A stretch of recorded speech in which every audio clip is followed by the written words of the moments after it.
a.m. on Big City 101.3 FM. Wake up with the Radio Rebel. Politics, news, conspiracies. Wake up your third eye with unorthodox conversations leading to universal consciousness. This is the type of stuff I'm into, all right? Make sure you tune in. Let's go.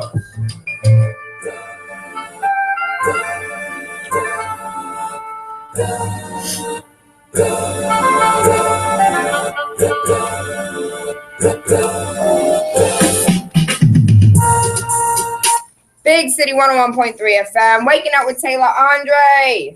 Good rising. Kings and queens, how are you, baby? I'm feeling some type of way today. I just got back from the ATLians. I thoroughly enjoyed myself. I really did. And this whole time I was so nervous. How many times I told you I'm nervous? I don't want to meet my daddy's wife. I'm so glad I met my daddy's wife. She is absolutely amazing. As far as weather is concerned, we're supposed to have a storm today, but we already know how the weather can be as finicky as I don't know what. But traffic is always right on time as far as traffic is concerned. Our wife is down to 23 miles an hour, which is really good for this time of the day. 16 West is down to 16 miles an hour. We have MA9 East down to 14 miles an hour, Longwood Avenue. We have a little pocket ramp restriction on Route 128 South at exit 19, Highland Avenue. This was 4 minutes ago, was just updated. We have another little pocket, the Winter Storm Expressway North between exit 8, Furnace Brook Parkway, and Savin Hill is down. This was 31 minutes ago, and they're down to 32 miles an hour, just picked up. I love that automatic update. MA3 South, that Braintree Quincy split is down to 19 miles an hour. If you're coming from the Braintree area, they're down to 45 miles an hour. If you're coming from the Weymouth Cape area, they're up to 60 miles an hour. And that is your traffic. Be mindful. Please be mindful because, when the storm hits, people act like they can't drive. As far as news is concerned, I want to say that I saw this. Anybody who knows me knows I don't have cable. I don't like watching TV, and I don't think that I don't like for my children to watch television. You guys want to watch a movie? That's fine. Watch a documentary. They hate it. Oh, well. You have to control what your children watch. So at my daddy's house, every channel in the world, I started watching, of course, my favorite reality show, C-SPAN. Yes, C-SPAN is my favorite reality show. And if you know anything about politics, you know that C-SPAN is where the reality goes down, all your rights taken away, and it's amazing. So Elijah Cummings was sitting as one of the speakers, and they was talking to the medical industry. They had a few companies that they were investigating, that they were questioning, and of course Martin was there. Martin Shkreli, he is so disrespectful. The whole time he was being questioned, he said, I invoke my Fifth Amendment right not to, I don't know legal jargon. He wasn't putting himself in a position to answer any questions. So Elijah come and said, is Shkreli the way I pronounce it? And he was like, yeah. He was like, so you can't answer questions. You can't answer questions. And that was the only question that he answered the whole time he was questioned. I invoke my Fifth Amendment right. And counsel has told me not to incriminate myself. I plead the fifth.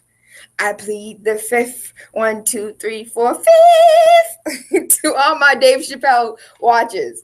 And I felt like that's really what he did. And he straight got away with it. Couldn't say anything. I thought it was hilarious. Absolutely. Because who can do that? I've never seen anybody just plead the fifth and get away with it. You raise the price of a drug more than 1,000%. And you plead the fifth. That's it? Oh, okay. That's it. Lord, I thought it was hilarious. If you go back, I really didn't think it was hilarious. I thought it was probably the most disrespectful thing I've ever seen. The way that he was laughing and smiling and giggling, and he was fully being disrespectful. I posted the video on my page, TAYLA, and other news. Students walk out on Trump in a remote New Hampshire college town as they decided 45 minutes is enough. Plymouth State University students said a professor had told them to attend Sunday's Donald Trump rally as a class assignment. Boo. I would have got an F for that day because I ain't finna waste 45 minutes. They stayed for 45 minutes as long as they listened to a professor on any given class, and then they walked out. So that's how long class was, 45 minutes. So we're going to stay 45 minutes. We did our due diligence. Now we're leaving. By the end of Trump's speech, he had lost about 10% of the crowd, estimated at about 1,500 people, but his iron, solid core of supporters stayed for selfies. He repeated a claim first made to reports, debate goers, telling debate goers that, just hold off. Just hold off. Don't attack anybody. I'm here. I'm not going anywhere. Because people were booing, and Donald Trump said that he wasn't attending anymore. Listen, Donald has core followers. And these core followers are at your workplace, are at your doctor's office. And I personally love healthy debate. I love for us to go, even in the Bible, it says, let us argue this. When they were talking to God, I don't know where in the scripture, but it said, let us argue this. Like, let us reason, let us talk about this. And I love it. I love a healthy debate. And I would love, and I do love, talking to Trump supporters and understanding why they're Trump supporters, what exactly about what Trump says entices them to follow him and to vote for him and to rally behind him the way that they do. We have a caller on the line, 617-282-0062. Good Rising, caller, you live.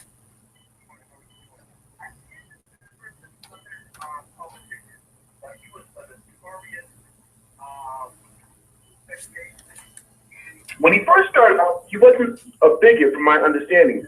But he said when he went to town meetings, like how they're doing today, he said people didn't care about schools or homes. All they wanted to hear is you to say the N-word and say it often.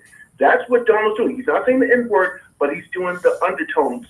And the reason why it's selling, because no matter how many legal opinions think, oh, not all white people are racist, 80% of them agree with him. Even if they're not cross-burning or everything else, I'll tell you, the most liberal white friends you think you have, I guarantee you, if we was to put a secret mic in their office or their home, when you're not around, you'll be hearing the same thing you hear out of Donald Trump's mouth.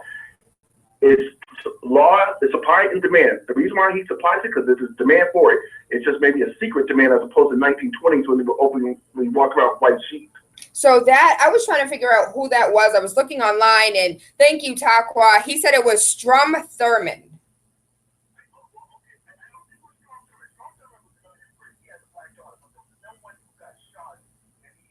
In a wheelchair. And the funny thing is, the guy that was flying around the wheelchair was a Negro. I mean, any brother with a pair would have pushed him downstairs. For 50 years, this guy is pushing them. Hold on, are you advocating for violence right now? Damn, Skippy, listen, if you are Donald Trump and someone like him, I think you should die. The problem with hold on. That cannot happen. We cannot promote violence at all. We let evil happen. The reason why evil exists in this world because good people are punks. We don't fight it. You can't love vile evil. All that nonsense about love thy enemy and be good to your enemy is the reason why we're still dying. Once we realize this is how the world works, evil people do not listen to words. They listen to violence. Now, Donald Trump, he's promoting it. He might not be out there doing the lynches and everything, but he is just as guilty as the people that pulled the trigger. And everyone that's saying, words don't hurt, that's bull. Hitler had words, and now, granted, I'm not gonna lie, to me that's a well-known situation because I don't like either one of those groups. But the fact is, words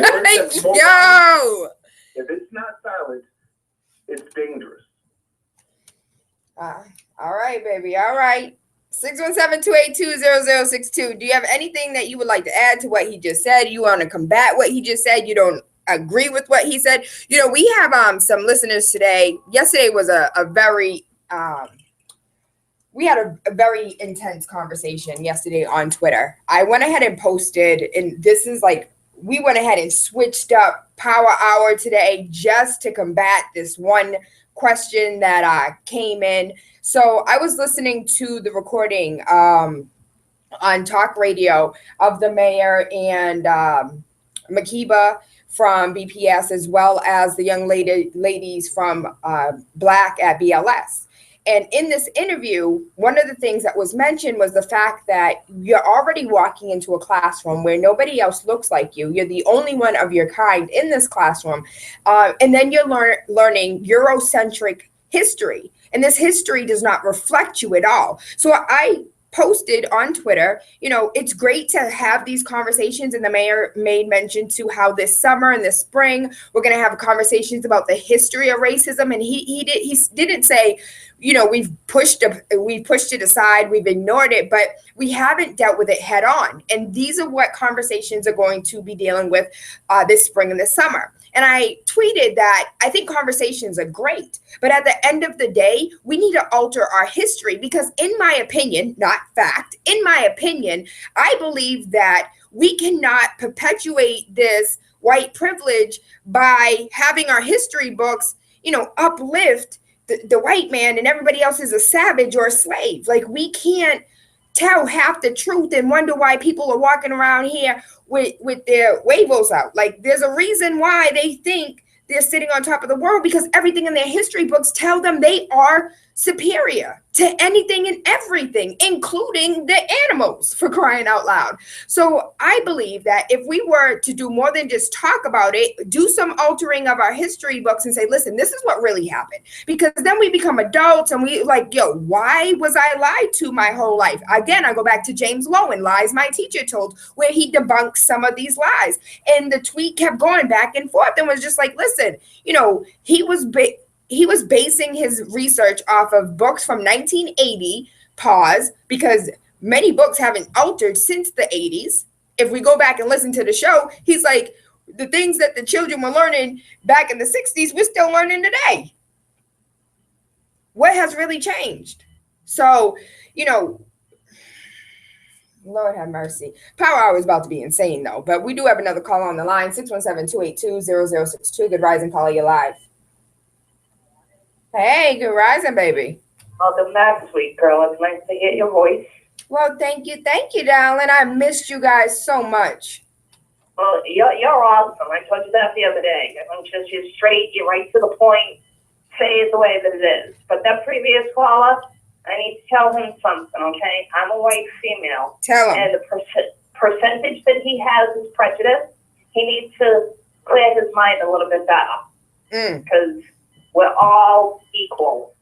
And I totally agree. He does go off the deep end, but you know, I let everybody have their own opinion. I don't have to agree with people's opinion, but I want you guys to be able to have a voice and voice your opinion. And I'm glad you called. Please don't ever think for a second that your opinion doesn't matter. If you don't like what you hear up here, give us a call, 617-282-0062. I want you to have a good day, sweet girl. Thank you, baby. I love you so much. All right. I love you guys. I really do. But Harrison said, Tayla, you love everybody. I do. I love every single last one of you. And I believe we can get through this. This is very fixable. I think where our society is today, it's not all is lost. It's not. We can fix it. We just have to have the desire and the will and the want and put in the work to do, Reggie B. Oklahoma school sign warns that teachers may be armed and will use whatever force is necessary to protect students. Yes, baby, yes. So it says, attention, please be aware that certain staff members at OK Public Schools can be legally armed and may use whatever force is necessary to protect our students. Get it. Nothing else needed to be said. Now, do I believe that all teachers need to have guns? Absolutely not. But just like the sign says, certain staff members may be armed. and we will do whatever it takes to protect our students. I know we're having huge conversations here within the city as far as the colleges being armed with like AR-15s and assault rifles and everything else. And people are like, no, we're good. We're good. You guys have 9s on your hip? Okay, those 9s are great. That's all you need. But it is definitely a conversation. And whatever your opinion is, I respect it. In other news, mom said that she felt ashamed. A mom left in tears as Barney's workers refused to let her breastfeed her baby daughter in the dressing room. Now, the thing that bothers me about this is like, I'm damned if I do and I'm damned if I don't, because if I just sit down right here in the shoe department on this little chair where everybody else is using to try on shoes and just whip out a breast and start breastfeeding my child, you're going to have a problem. But when I ask you to go into the dressing room so I can privately feed my child, you still have a problem. I'm damned if I do. I'm damned if I don't. I don't understand. The way that I was raised was that if you're in public and you're feeding your child, that's what receiving blankets are for. That I've always known receiving blankets to do 2 things: to coddle, wrap up, snuggle that baby oh so tight, and to cover yourself while you breastfeed. I do not remember as a child having so much controversy over breastfeeding. I remember as a child, as a teen, I'm 32, people whipping out breast all the time. I never even thought breast was a sexual thing. I was like, yo, that's some things that the babies eat. Like, when did we so sexualize the fact that a child needs to eat? Just throw a receiving blanket over your shoulder. That's like, I've never known us to have this much anger and hatred over something so natural. So natural. We have another caller on the line, 617-282-0062. Good rising, baby. How are you? I'm super fantastic. Hey, quick comment on the breastfeeding thing, right? It's funny how they think of it, I don't know, it's disgusting, whatever. You're breastfeeding the baby, that's the best thing for the baby, right? But it's okay to have a picture of a basically half-nude female model basically right there in the store, basically just cover her nipple. She's showing her whole thing, but just cover her nipple, or basically with a thumb, half her booty exposed. That's okay, but it's not okay to breastfeed. Kind of a little bit funny to me right there, you know what I mean? You're absolutely right. You're absolutely right. And for those who don't know, a thong does not cover half your booty. It covers none of your booty. It's actually a wedgie in disguise. Right, yeah, you got that. Have a good one. You too, baby. Love and appreciate you. You wear the thong, you wearing a wedgie. Yo, I'm the queen of wedgies. So I know. And the picture's right there. You can see it for all to see. Lingerie, wedgie, and breast. And it's crazy that we have over-sexualized the breast and we have taken away the naturalness and the beauty of what it is to be human. That's just my opinion. My opinion really doesn't matter. Good rising, caller, you live. Good morning. Since we are it, another natural act is for us to get rid of our waste, right? Number one and number two, I think we should fight for our right to be able to, number one, wherever we want. It's natural, right? Lord have mercy. Are you serious? It's a heart attack. Okay, so I don't believe that you should be able to, I don't know if I can say, okay, I don't think you should be able to pee wherever you want to pee. I don't think, urinate, that's the word. I don't think you should be able to urinate, on Blue Hill Ave. Hold on, wait. I don't think you should be able to urinate on Blue Hill Ave on the side of a building. But I do not believe that if my child has to pee and I pull over to the side and let his little winky woo out so he can go ahead and do his business, I don't think I need to be taken to court for letting my child be a sex offender. So do I think that? So difference then. I'm not talking about peeing on somebody's building. That's wrong. I'm talking about, listen, we pull on the side of the highway or in the, in some, abandoned, Boston got plenty of them. If I gotta go, I gotta go. And, that's a natural act. Right? Okay, it is absolutely natural, but I do believe in respecting others. And if others, you do have to, like, a woman has to pull down her drawers all the way, do all types of maneuvers and, that there all behind is exposed. Her whole backside is exposed. Her front side is exposed. A man, some of y'all can just whip it out of the little peepee hole, but some of y'all, got cheeks exposed. I don't think that a child walking past a vacant lot should have to see a man do that or even watch a woman. But at the same time, I don't think it should be characterized as a sexual act. So I'm with you, but to a certain extent. I don't think that it should be criminalized and sexualized, but I also don't believe that people should be able to, I shouldn't be on Blue Hill Ave pulling down my pants and peeing either. What it is it's sexualized in the eye of the beholder, right? So if I'm going to the bathroom because I gotta go, somebody might see that as a sexual act, the same way that somebody who sees a woman breastfeeding a child, start to get all crazy when he sees a little boobies out there, right? So it's the same thing. And that goes back to the receiving blankets, though. That goes back to the receiving blankets. That goes up to just covering up. And it's not even, in all honesty, when my mother was breastfeeding my sister, it wasn't even a receiving blanket. It was one of those diapers, one of those old school cloth diapers. Like, it doesn't even have to be much. Just, give your baby some privacy, give yourself some privacy, and respect the people around you. I'll just say this one thing, Taylor. I'm not talking about whipping it out in the middle of Blue Hill Ave, just going right on the street like that. I'm talking about the street you going and doing what you got to do. The same way a woman would do with the receiving blanket. What's good for the goose is good for the gander. You know what? I was waiting for it. I knew it was coming. What? Thank you, baby. Your opinion is your opinion, and I honor your opinion. I don't necessarily agree with it, but I honor it. More than 3,000 pregnant women in Colombia have contracted the head-shrinking Zika virus, officials say. Again, I go back to the fact that this head-shrinking virus that is being passed along by mosquitoes is also a genetic virus. So I'm trying to understand how these mosquitoes are flying around giving people a disease that my numbers are not correct. It's like 1 in 1,600,000.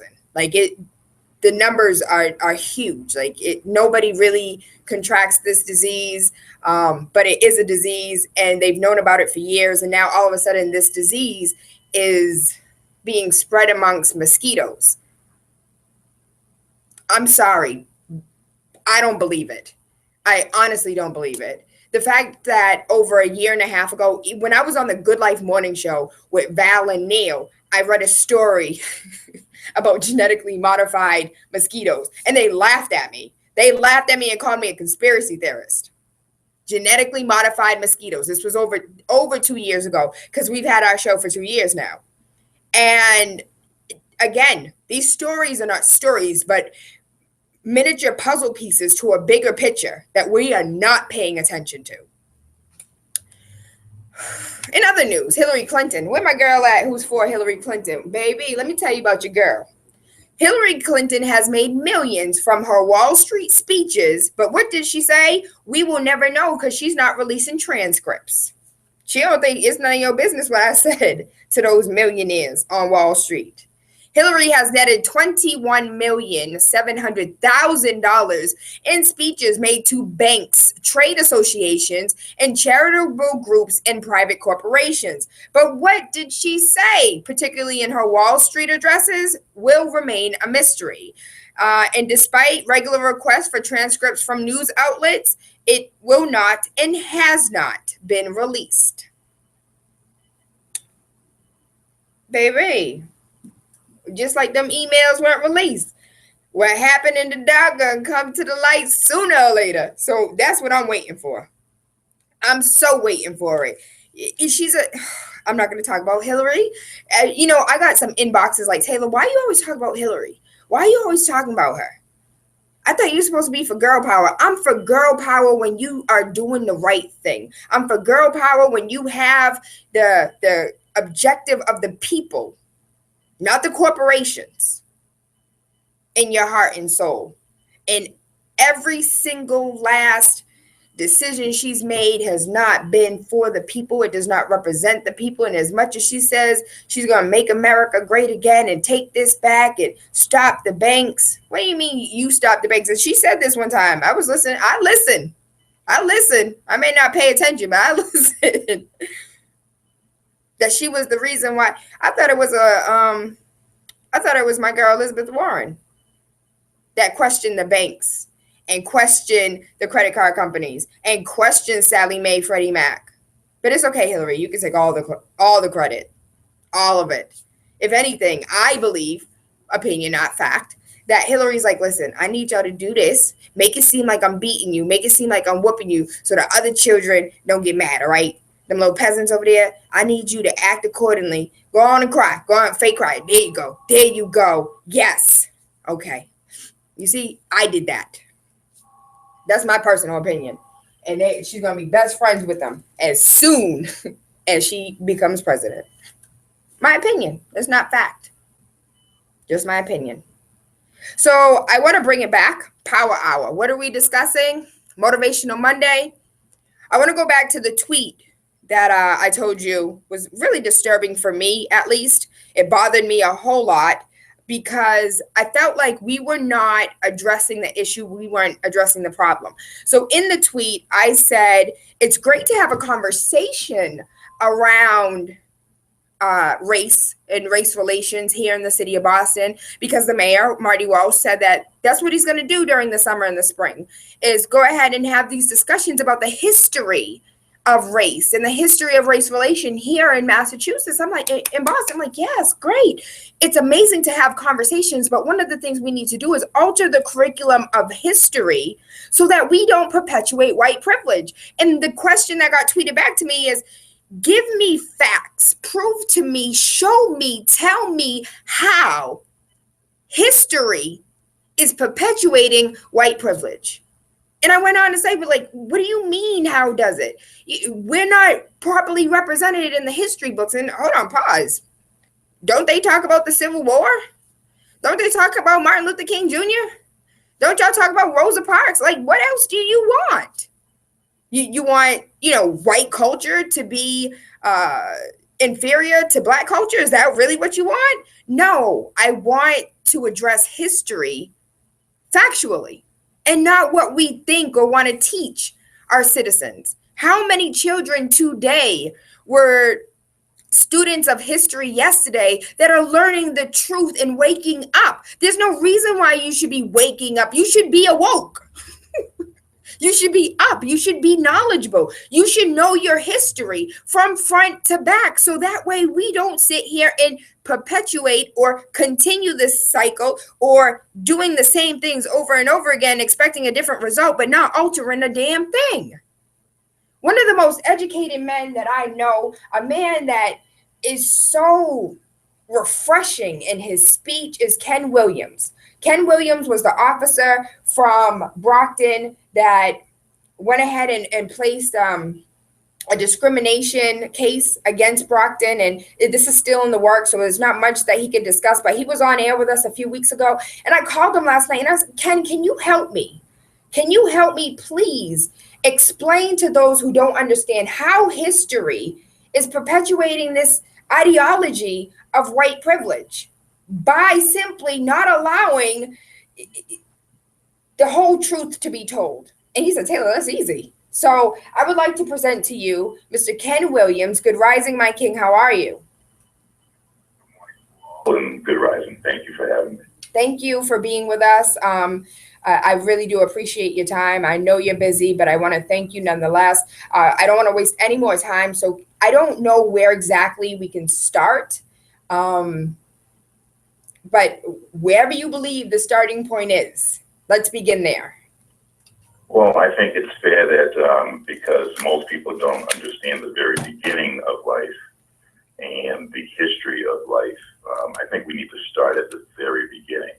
And, if we start there, we can then understand all of the gaps in the timeline and we can fill them in.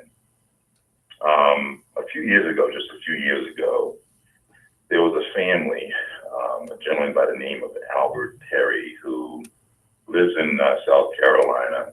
He decided that he wanted to explore his roots. You know, he did like a lot of Americans have done. They take a DNA test, and a lot of folks aren't aware of this, but he discovered, and scientists discovered, that his DNA is in fact the oldest lineage of DNA recorded in mankind. And when he took his test and discovered that his Y chromosomes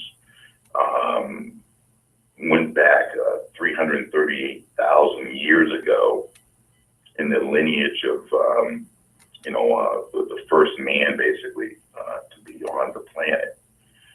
You know, these type of things that aren't being spoken about need to be spoken about. It proves everything that we understand about life. Life began in Africa, and civilization that began in Africa began with Black people. We have to think about math and science when we put these things together. So when I think about math, I'm a former electrical engineering major, so I mean I was always pretty good at math and had to be pretty good in science and stuff like that. So, you know, there's an order of operations, let's say, in mathematics where you use certain theorems and formulas, and there's an order to the operation for something as simple as addition, subtraction, multiplication.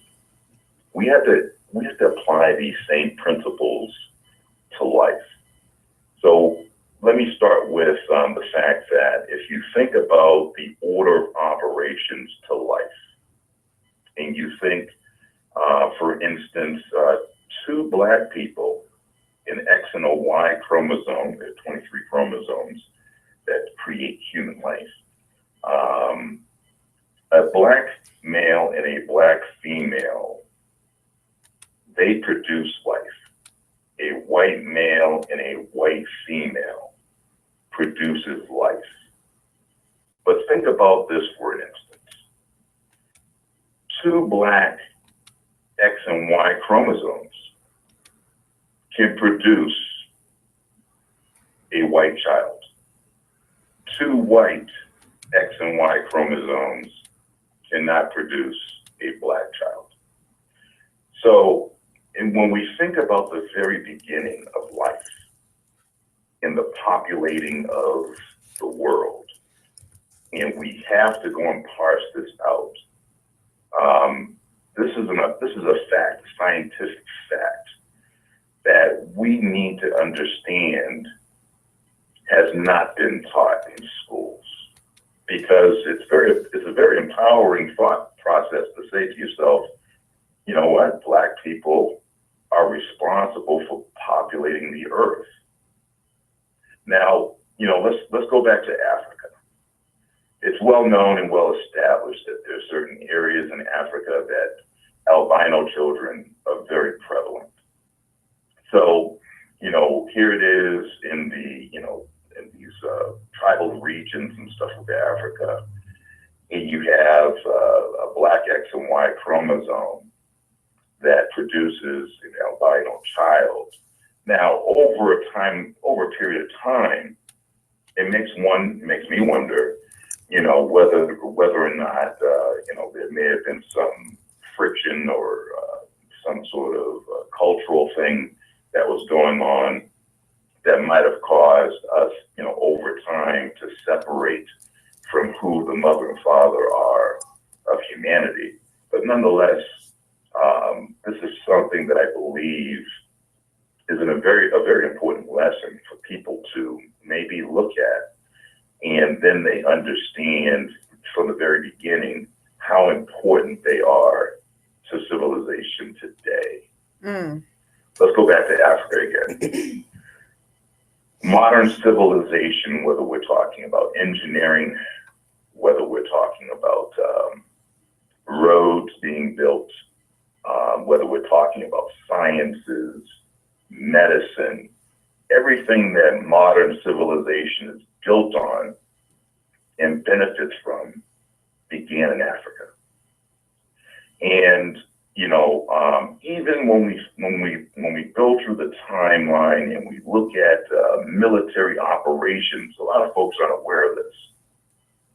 When Hannibal took elephants, crossed the Alps, went into Rome, took over Rome, Hannibal was a black man. He came from Africa, went into Rome, and took over Rome. And military operations today even quote and look at Hannibal and the greatness of his military strength at the time as a reference to many, many military operations. These are the things that a lot of folks aren't aware of. And that's the reason why I'm glad that we're going to have a conversation this morning. Let me know if that makes sense. Absolutely. We're here. We're just listening. If I have any questions, I'll chime in. But so far, I'm good. If you guys have any questions, 617-282-0062, or you can Facebook me, Instagram, Twitter, TaylaAndre. So, I mean, when we look at the timeline and we look at what has been omitted from schooling, the reason for the omissions are simply because if you start teaching the empowerment and the true history of Black people, you change the trajectory of knowledge, education, empowerment, you also change the structure of power. So it's important for us to start from the very beginning, omitting the lies in the timeline and filling the gaps with the truth so that we all can be empowered with knowledge. So as we move forward in the timeline and we look at the fact that civilization is advancing, we have some people, if we look at some of the history lessons, they talk about the Dark Ages. The Dark Ages are the people that left Africa, went out and explored Europe, went out to the Asian sea area, because as natural, it's natural people to explore. But the heart of civilization, when we think about Egypt and we think about the pyramids and all of the cultural things that were happening at the time, these things in Africa were by far none the most advanced civilization on the planet, created by Black people. So at some point in time, the people who started to go out into Europe and all of these wilderness areas that were not industrialized, did not have much in terms of commerce. Same thing with the New World. When we talk about the New World, and now we're getting closer and closer to, the 15th century, let's say. The New World was a wilderness. It had indigenous people that were Black people that had been coming back and forth from Africa to the New World way before Christopher Columbus. And that's a fact. Mm-hmm. In fact, when we think about religion, because a majority of the people in the world are of Christian faith, there are all types of faiths, Muslim faiths. The issue of color, when I think about this timeline, seems to surface somewhere around, I want to say around 700 AD. And I say that because 700 AD is now in Spain, for instance, the Moor, as they were called, took some of their people, invaded Spain. Christians and the Moor, who practiced a Muslim faith, there was some strife over this. Mm-hmm. But in the Church of the Cordoba in Spain, Christians on one side of the church practiced their religion. The Moor, the Muslim on the other side of the Church of Cordoba, practiced their religion. separate but equal. There was no issue. There may have been an issue because they conquered Spain, but nonetheless, they were working it out. When you move forward in that timeline, Europe, Italy, these areas that were predominantly, filled with all types of people, because there were black people in Europe out there with white people. They weren't out there by themselves. There became this fear factor of the expansion of the Moor might lead to invading Europe. So at some point in time, some 600 so years later, the Moor were pushed and driven back out of Spain, back into Africa. Now, when we think about when this fight occurred to remove the Moor from out of Spain, the issue again becomes, what were the rules that were set in Spain after the push-out? The push-out required that any Moor that remained in Spain were to denounce their religion. In the Church of the Cordoba, which became this beautiful, magnificent palace, and I suggest that people look it up online, it now became the property of the Christianity faithgoers. And the Moor were no longer able to practice their religion in country or at the church. Now, Christopher Columbus, the Spaniard, because he was there at the time when some of the Moor remained in Spain and, didn't want to leave. We're talking about several hundred years. They had families and may not have wanted to leave the country. He then gathered their knowledge in technology, because the Moor brought Spain up out of the Dark Ages, just like Africa was out of the Dark Ages. The technology was with the Moor. He then said, wow, you know what? These guys have been charting to the New World, and I'm going to go see what that's all about. That is how Christopher Columbus, so-called, discovered the New World. He didn't discover it. He just took someone's charts that were going back and forth from Africa to the New World, and he copied what black people had already been doing for many, many, many years. Does that make sense? Absolutely. So when we continue in the timeline, and now Christopher Columbus arrives in the New World, and the indigenous black people are already there, there is this battle that takes place over the country. Now, there's also another battle by the 15th century that's taking place that involves the Portuguese and involves Spain over trying to conquer black people who have now been driven back into Africa. Enslavement of black people, because again, I go back to these people at that time were the most technologically savvy people, and Europe was in the Dark Ages.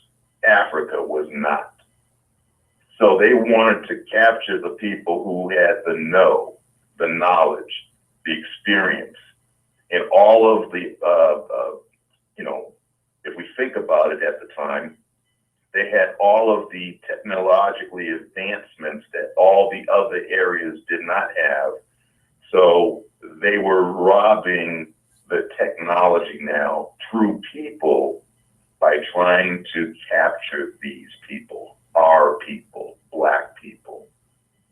And they were taking them from Africa without consent on board ships to other places. So when we move forward in the timeline and we look at the 15th century is the mark in the sand where at some point in time, England starts looking at this picture and it says, hey, let's build this magnificent fleet and let's go take over what Spain is doing and let's take over what the Portuguese are doing because they're making some money off of going over there and capturing these people who have all of the knowledge. So that's what Britain does. England does. It builds a fleet. It then takes out its competition and it now starts to, it's the first ship, it's called Ship of Jesus is what it was named. And it's the first voyage that was sanctioned by England, the Queen and King of England, to sail from England going to Africa with its mission at hand was to capture people against their will, capture Black people against their will. And that is the beginning of the slave trade. Now, the New World, when England is now at some point in time saying to itself, we want to incorporate the New World and make it our own. Does anyone think that the indigenous people in the New World just laid down and said, go for it? No. Absolutely There was not. a war. The indigenous people in the New World were fighting against the people who were trying to come in and conquer territory that was already owned. That is an historical fact. When the folks from the Europe started invading the New World and taking areas that was not theirs, and this war broke out in the timeline, the first germ warfare used was the case of blankets filled with smallpox, which wiped out a lot of people in the New World, the indigenous people who had never experienced smallpox.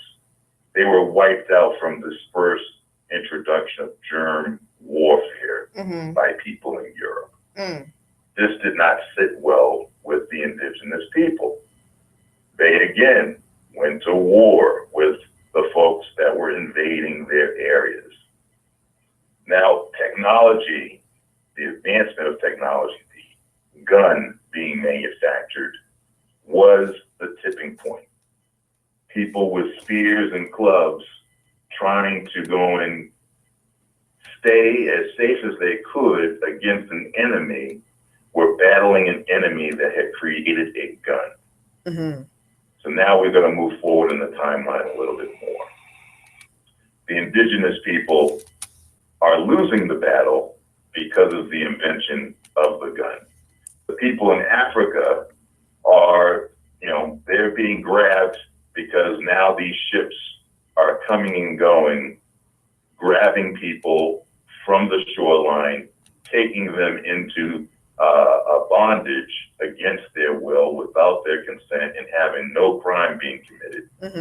And the insidiousness of the plan was, of course, capture women, children, and some men, and take them from one land to another land in small numbers and control them under the most brutal human rights, civil rights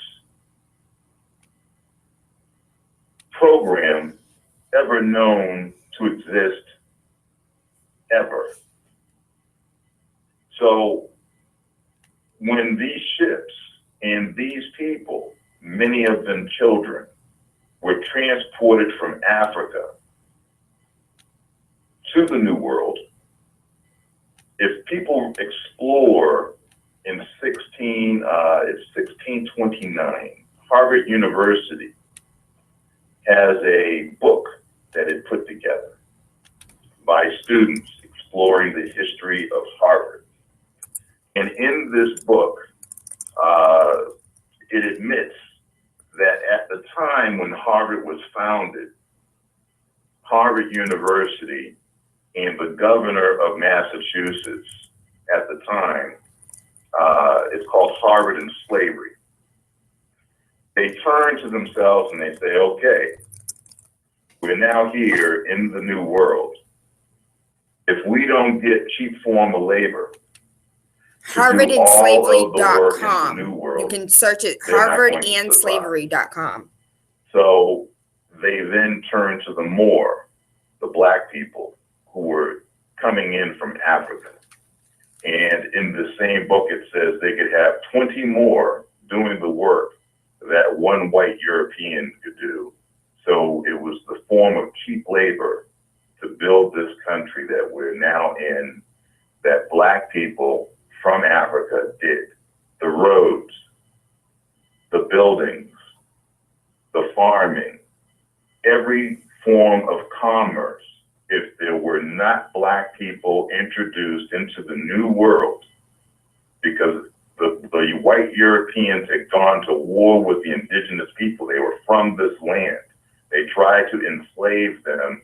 They were from this land so they could resist enslavement better than grabbing women and children and men from another continent and having those people enslaved. So, Ken, I wanted to interject for one moment. You mentioned Harvard and Slavery. There's actually a website. It's HarvardandSlavery.com. So I just, for those who are listening that are like, oh my God, I didn't know this. HarvardandSlavery.com. They have their own website. I'm sorry, continue. okay, no problem. So when the people who were being grabbed and taken against their will now became injected into something that was chattel slavery, for profit. And those citizens, those people, those human beings were injected into slavery, not for several years. When we're thinking about this for a minute, at the very beginning of this process, Europe, because there's a lot of discussion from white people who say, well, you know what, I have ancestors that were slaves and blah, blah, blah, blah, blah. There's a very, very big difference here. The people that were in Europe that committed a crime had a trial by their peers and were convicted, were given a choice back at the same time. They could either go to the New World to serve out their term, their sentence, or they could stay in Europe. Europe had a major, major criminal problem with white people killing white people. A lot of these people decided, well, you know what, I'm going to take my chances over in the New World. I don't want to be here. So these criminals were shipped from Europe to the New World, and they served their sentences in the New World. The difference being with them versus someone who was introduced into chattel slavery who committed no crime, gave no consent to being enslaved, is that these criminals, once they served their time, they were given land, they were given money, and they then became the overseers of the chattel slaves. So when we think about the criminality associated with slavery, the inhumanity associated with slavery, the evil associated with slavery, think about, let's say, our most hardened criminals in jail becoming the overseers of your local city or town today. How would that work out? So when we had I kind of feel like they already do. Grown men raping children, small black children, in this brutality that kept going on and on and on. This is the most sinister period in our timeline if we're looking at what slavery involves. So it would be almost like human trafficking today. If someone saw an adult trafficking children today, think about that for a minute, how that would make you feel, how you would want to spring into action to save the children. There was a society a society in the new world that 100% of a group of people who were empowered committed 100% of the sins against mankind. Not for a year, not for tens of years, hundreds of years. And we're still working out the problems of that evil rooted tree that is based on color today. So as we move forward in the timeline and we look at everything out our windows today, and we think about the mighty institutions like Harvard, founded on slavery, Yale, founded on slavery, all these prestigious institutions. Think about it for a minute. Back in 1629, the system was also separate but unequal. No black person would learn to read or write. Every black person would be stripped of their cultural identity. And the easiest way to do that is to capture children. These people would be put under the most brutal regime in ever known to mankind to perform every task. Human life did not mean anything if it was black. If it was white, it meant everything. And that is white supremacy. When we're talking about institutionalized white supremacy, that is what exists today. And the simple fact that now when we come forward into 2016, as we discussed a few weeks ago, there can be very little forgiveness for these past sins when a person has never had to pay the demand letter for the wrongs committed against a certain class of people. We did not enslave ourselves. The system that was created from that 1600, 1500th century moving forward was meant to cripple us. Only us. Only black people. Only the people coming from Africa.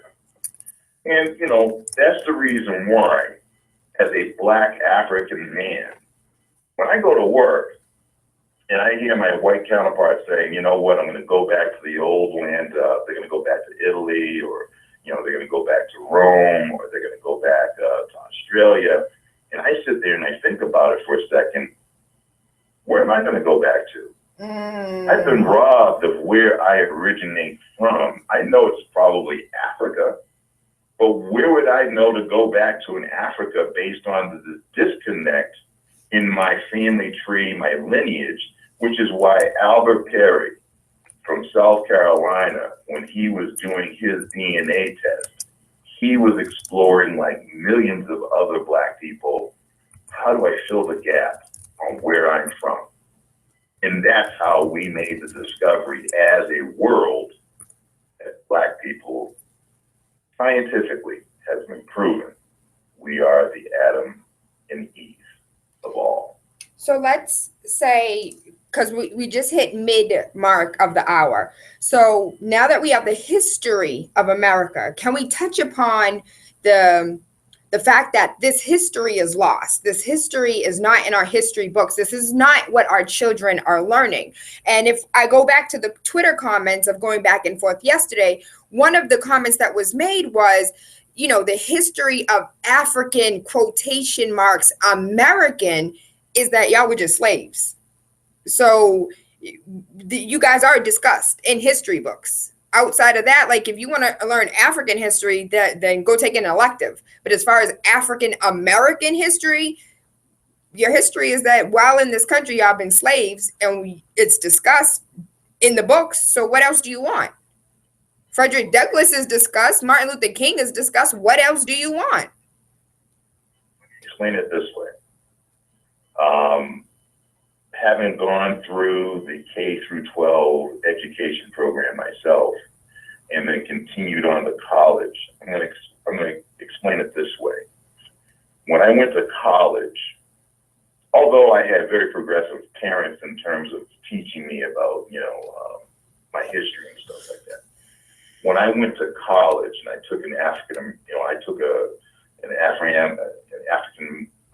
course on who I was and learned from that literature, from those professors, the truth.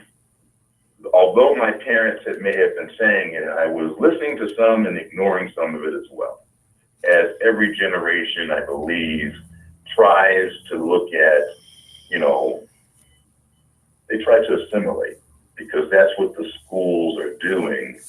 They don't want people who are young children to understand the reality, whether you're black or white, of the brutality of the relationship and the struggle for power. One is trying to control the other. That's basically what it comes down to. And the control was extremely and is extremely brutal, unequal.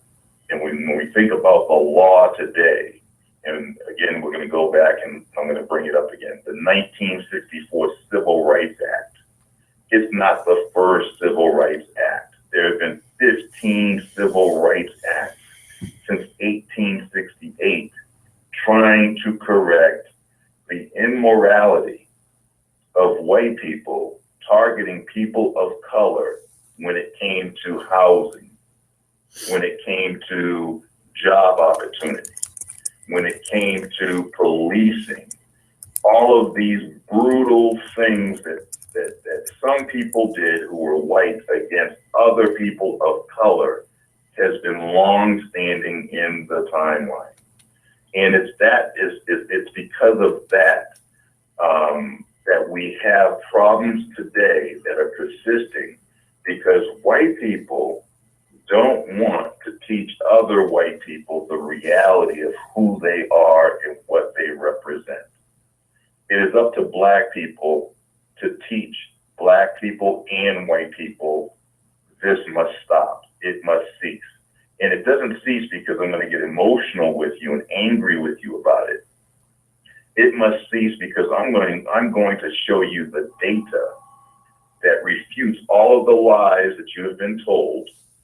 And once I show you the data, you're either going to accept that data as is, or we're going to debate some of the data and say that you don't agree with what portions of it and why you don't.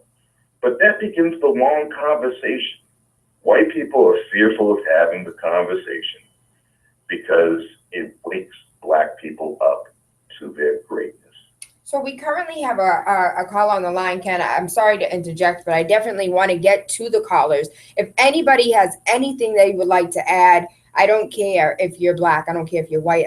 If you have anything that you would like to touch on, anything that was said at this rising, anything that Ken mentioned, 617-282-0062 or TAYLAANDRE. Good rising, caller, you're live.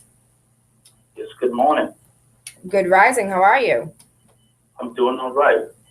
I just wanted to add to what the person is saying. Ken Williams? Yes, he should also remind the American people, let's take a look at what happened in Japan with Hiroshima. That America is still compensating the Japanese people and rebuilding even though they were at war. Also, let's look at what happened at the Holocaust in Europe, where America still gives every year millions of dollars, but they would not give any compensation or reparation to enslaved people that they enslaved.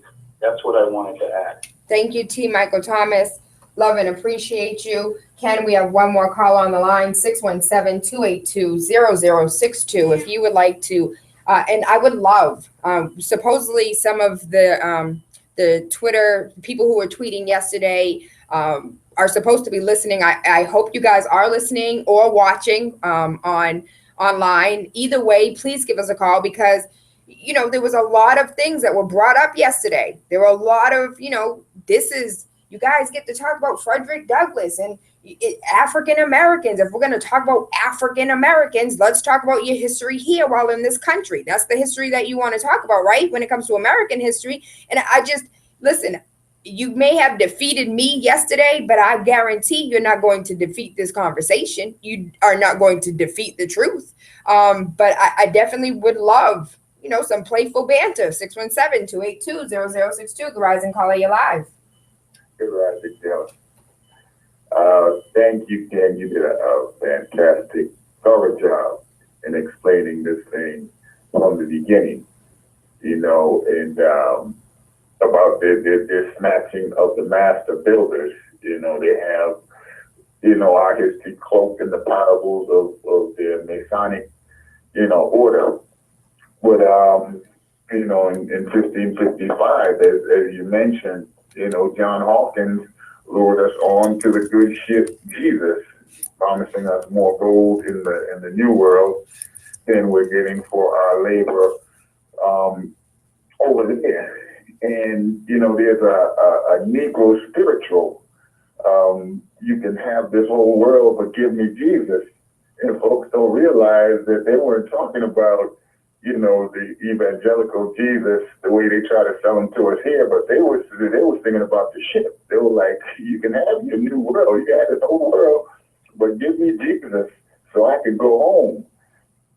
And the reason why they're turning up and slaughtering us the way they do now is because they're so frightened by our resilience that we survived all of that and now are waking up again.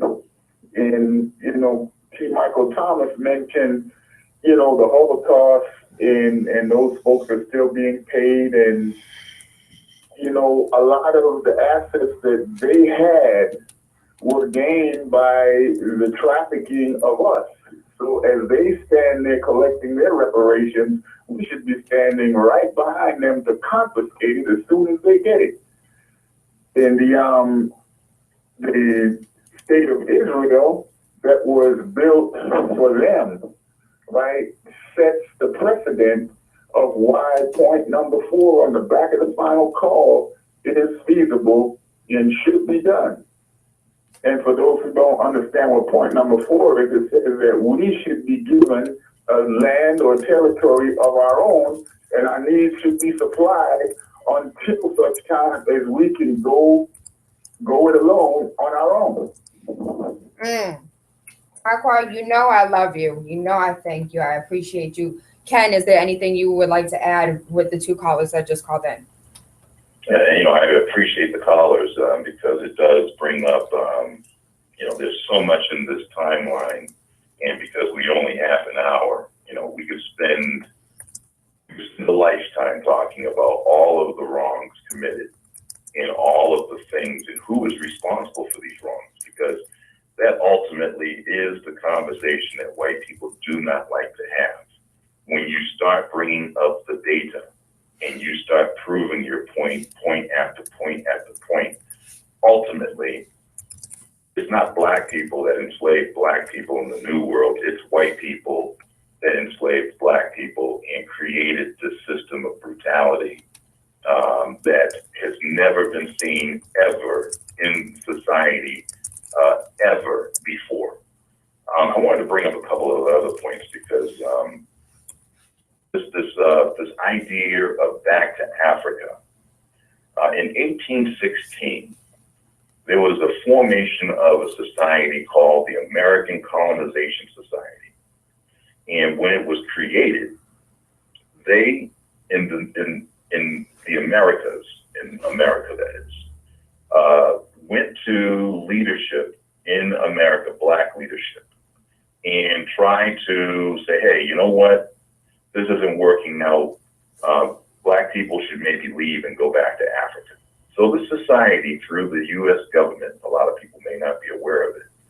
Again, it's called the American Colonization Society.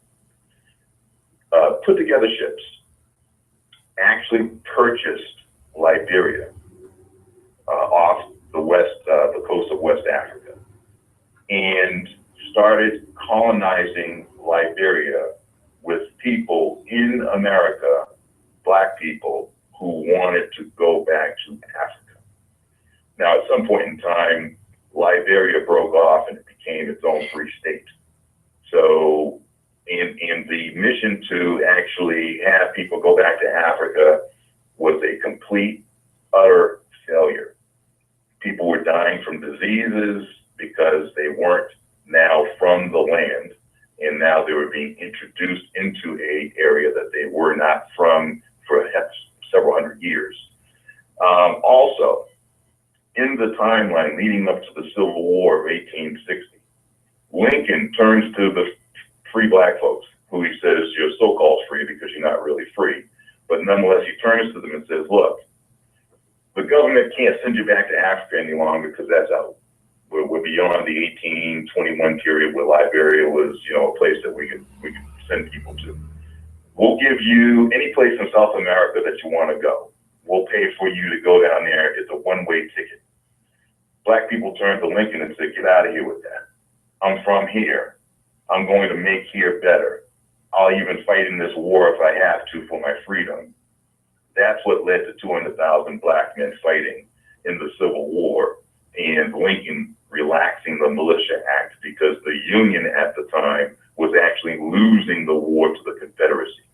Those guys down south who were committing treason, were actually winning the war. It was those 200,000 Black men that joined the Union and started killing the enemy that had, enslaved them, and it was those fought for the Union that was the tipping point for the Union to prevail in the Civil War. So I wanted to make sure that everyone speaks from a point of strength and not weakness.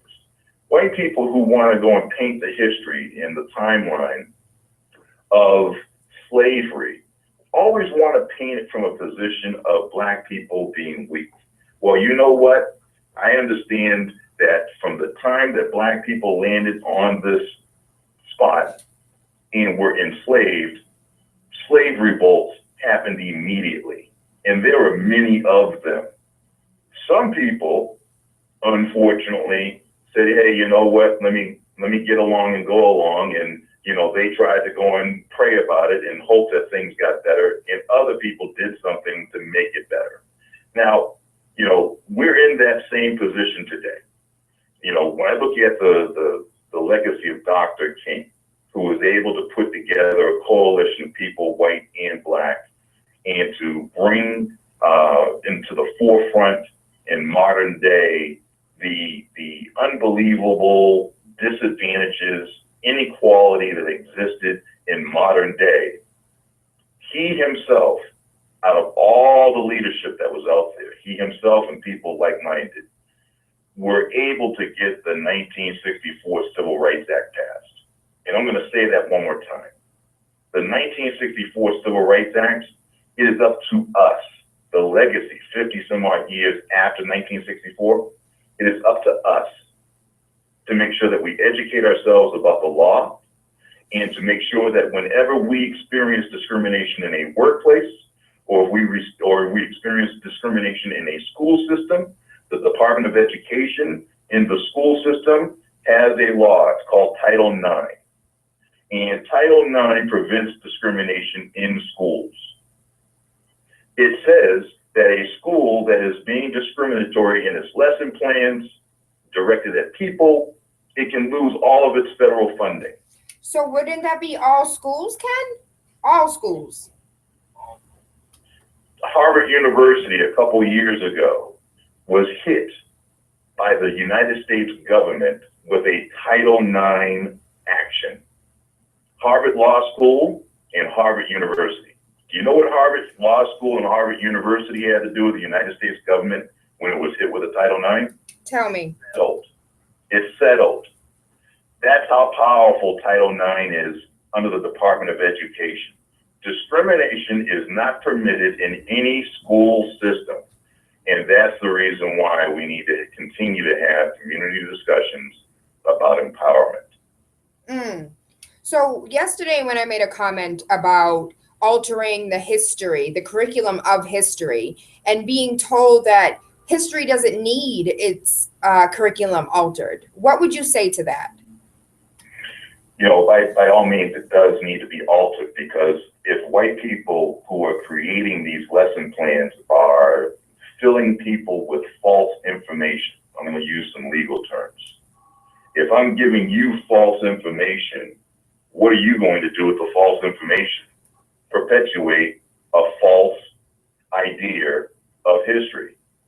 So, you know, the truth may hurt, but we need to get back to, and we not to get back to, we need to start demanding that the truth be taught. It shouldn't be that Ken Williams, although he had two strong black, parents and stuff like that, has to wait until he goes to college to actually get the truth.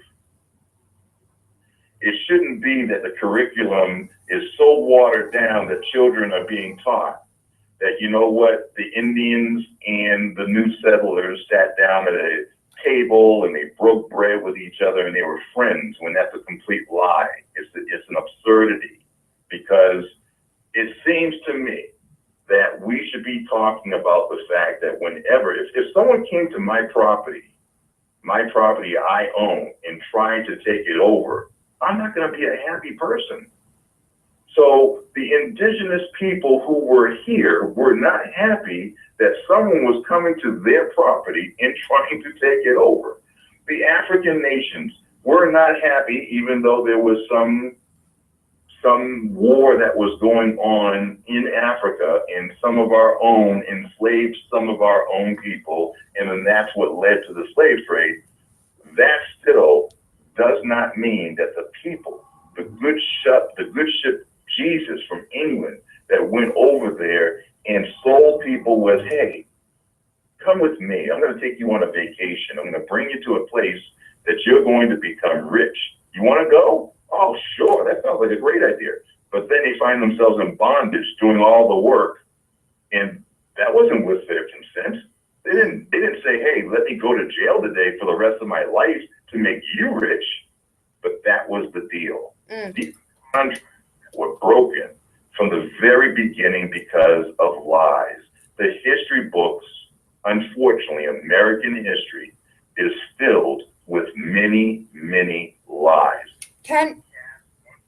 It's one group in a position of power, and it casts the other group in the position of having been controlled, and that's wrong. We had a caller on the line that hung up and called back about 2 or 3 times. If you are still listening, please give us a call right back, 617-282-0062. I promise I will pull you up if you just have a little patience with me. Again, 617-282-0062. I believe this is the caller. Yes, it is. Good rising, caller. You're live. I wanted to ask a question. I understand that you're talking about as far as like a business and school is discriminated against. I actually had an incident where I was in the parking lot of Walgreens, and this lady pulled up and she tried to cut me off, but I cut her off, and the first thing out of her mouth was like the N-word, stinking N-word, and a whole bunch of N-words, but it was right parking lot of Walgreens. So the first thing that I did was I got out of the car, I tried to confront her. She started screaming as if like I was trying to attack her or whatever. So I called the police. So then when police came, the first thing they did was start talking to her, and a couple of the people coming out of Walgreens like consoling her, which is another thing that I have with some black people. Even though some of the black people heard and witnessed the conversation, heard this lady calling all types of N-words. When the white people came out, they were consoling the white lady. The black people just walked away. They didn't even like, am I okay or whatever. But anyway, when police came, the first thing police said is like to freedom of speech to say the N-word, and that I shouldn't press any charges against or whatever because it's freedom of speech, which is hot tempered and or whatever that. I just want to know, is there something? Is there a law? Is there something that I could do myself? If anybody just comes to that, because if you attack them, then you're in the wrong. The police would have came if I just say, yep, I was in the wrong. So I thought that was at work. So I really wanted to to do something. So that's really my question.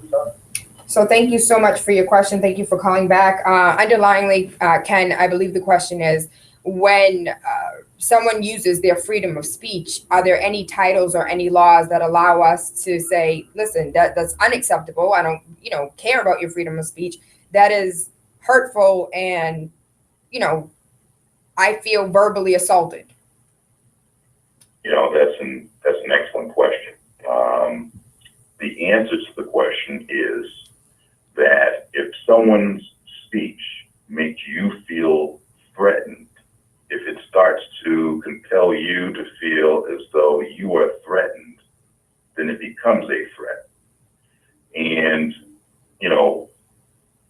speech on a roadway, such as the N-word, could make any person, based on the history and the death associated with that word, make anyone feel as though they are being threatened, I believe. So my advice is, this incident happened probably in a business that has cameras, for instance, which would be able to support your version or the other person's version of events. My strong advice would be that if people experience anyone that is threatening them, take out charges against them. Words can lead to people dying. So, yeah, I wouldn't probably confront the person. I would start to think about all the things that need to be done as a victim. There are times that you are a victim, and as a victim of racism, which the lineage and the history of racism has led to people dying, take out the charges for being threatened if you feel that you were threatened. I hope that answers the question. I hope it does too. Ken, we are coming all the way to the top of the hour. Again, I want to thank you. And what about, so I have a question over here that says, during the Menino administration, what little Black history and civics we had at BPS was removed. Can we hit the city of Boston with a Title IX for removing what little bit of history was being taught and what little bit of civics was being taught? What I would strongly suggest is through the Department of Education. Everyone can look this up. It's the federal Department of Education.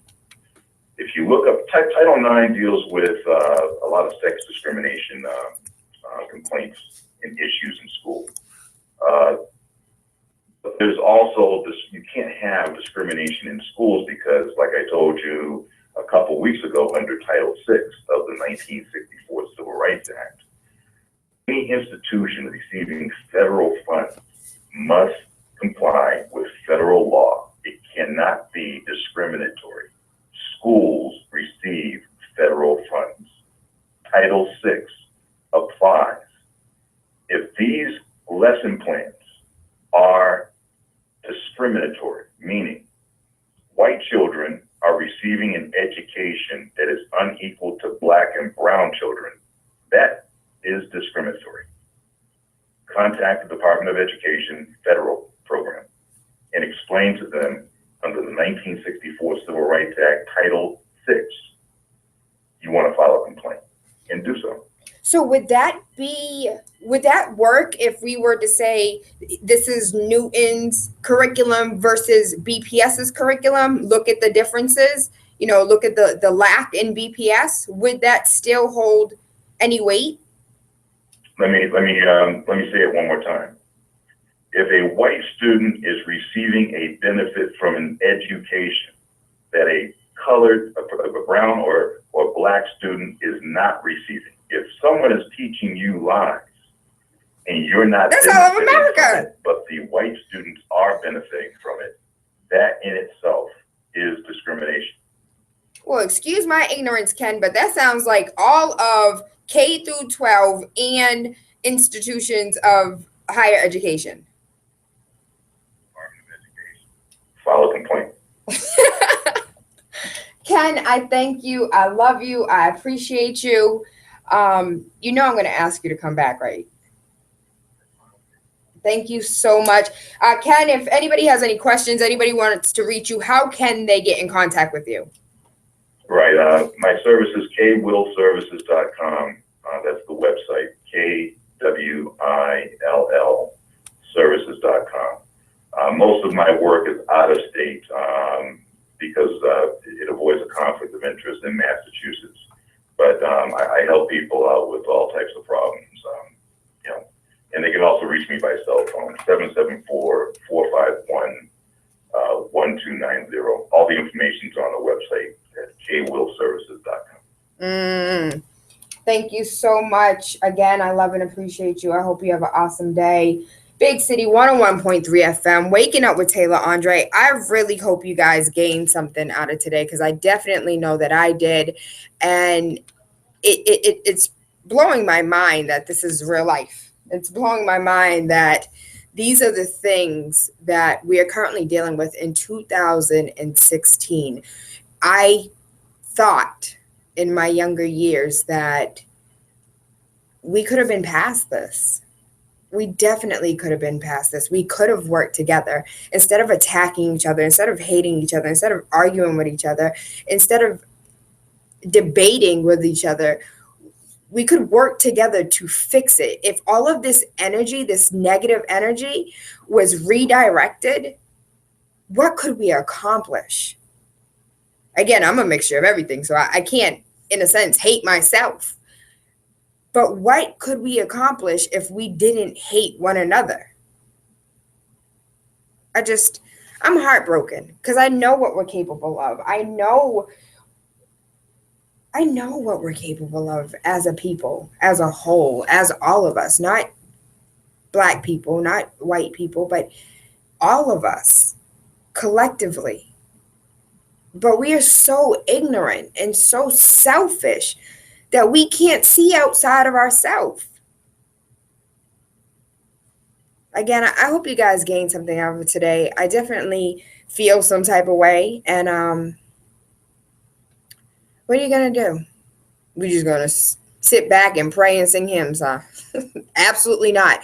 We're going to continue this discussion. We're going to continue Black History Month. We're going to continue educating, continue waking up, because that's what we do. Big City 101.3 FM, Waking Up with Tayla Andre, Monday through Friday, 5 a.m. to 7. I love you. I appreciate you. And I hope you guys have an amazing day today. This is DJ Sus One, the feature presentation. Listen, make sure you wake up with Tayla Andre Monday through Friday, 5 to 7 a.m. on Big City 101.3 FM. Wake up with the Radio Rebel. Politics, news, conspiracies. Wake up your third eye with unorthodox conversations leading to universal consciousness. This is the type of stuff I'm into, all right? Make sure you tune in. Let's go.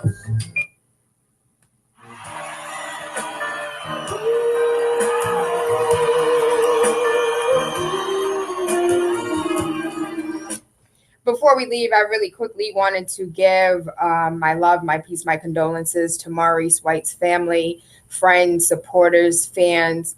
Our hearts go out to him, and we thank him for his legacy. We thank him for his work. We thank him for the feelings and the movements that he gave us, the reasons to believe. Okay, I'm sorry. I stopped. I love you. Thank you, guys.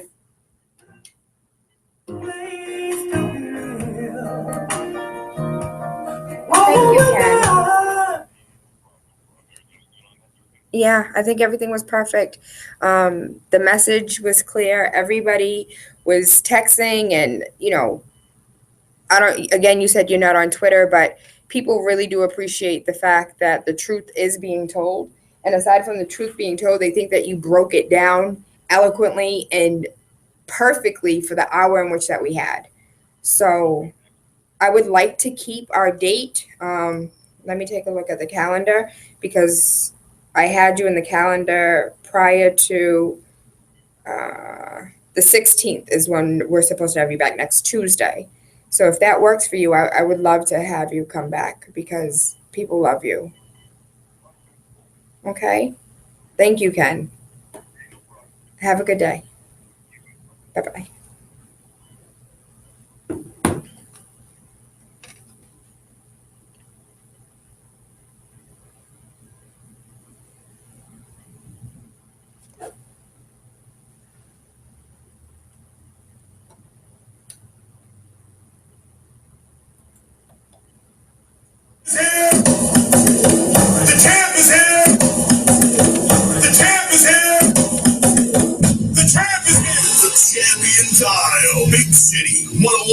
101.3, where we do things very big and bold. Good rising, good rising. I really wish the gentleman from Twitter that had so much to say yesterday would have called in today. I wish those gentlemen from Twitter that had so much to say yesterday would have participated in the conversation. You may have been able to shut me down because 140 characters was not enough for me to educate you, but you could not have disputed today's facts. Not opinions, but facts. I thank you. I love you. I appreciate you. And I hope you guys have an amazing day. Please, please share today's show with friends, family, co-workers, frenemies, people that want to attack you and debate you. You know, I think this show could be used to shut down a lot of the Twitter trolls that have a whole lot of nothing to say when it comes to race, when it comes to white privilege, when it comes to the history of America. These are undisputed facts. Don't forget, harvardinslavery.com is the link that Ken Williams made reference to.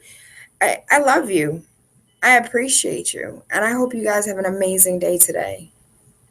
Big City 101.3 FM. Mwah.